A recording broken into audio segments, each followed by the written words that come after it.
सातारा जिल्ह्यात 9 नगरपालिका आणि 1 नगरपंचायतीच्या आज शेवटचा एक महत्त्वाचा दिवस म्हणजे उमेदवारांचा अर्ज माघारी घेण्याचा आज शेवटचा दिवस आहे। आणि या अनुषंगानं आज कोण उमेदवार अर्ज माघारी घेणार याबाबतचं लक्ष जे आहे ते सर्वत्र लागून राहिलेलं आहे। खरं तर सातारा नगरपालिकेमध्ये जे दोन्ही राजेंचं मनोमिलन झालं आणि त्यानंतर अनेक त्यांच्या समर्थकांनी बंडखोरी केल्यामुळे अनेक जणांनी अर्ज भरले होते।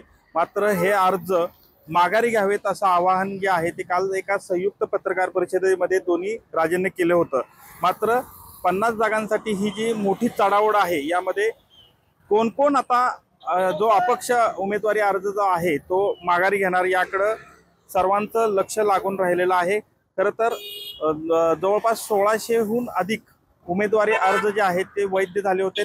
मागील 2 दिवसापासूनच हे अर्ज माघारी घेण्याची प्रक्रिया अनेकांनी सुरू केली होती आणि यामध्ये बऱ्यापैकी राजेंना यश येत होतं। मात्र बऱ्याच ठिकाणी आता भाजपच्या चिन्हावर दोन्ही राजे जे आहेत ते एकत्र ही निवडणूक लढवत असल्यामुळं अनेकांसमोर हे बंडखोरीचं जे आव्हान आहे ते दोन्ही राजेंच्या समोर असणार आहे। त्यामुळं या आज दिवसभरात कशा पद्धतीनं दोन्ही राजे जे आहेत ते बंडखोरांची मनधरणी करणार हे पाहणं महत्त्वाचं ठरणार आहे। कॅमेरामन आमिर शेख सह संतोष नालावडे, TV9 मराठी, सातारा।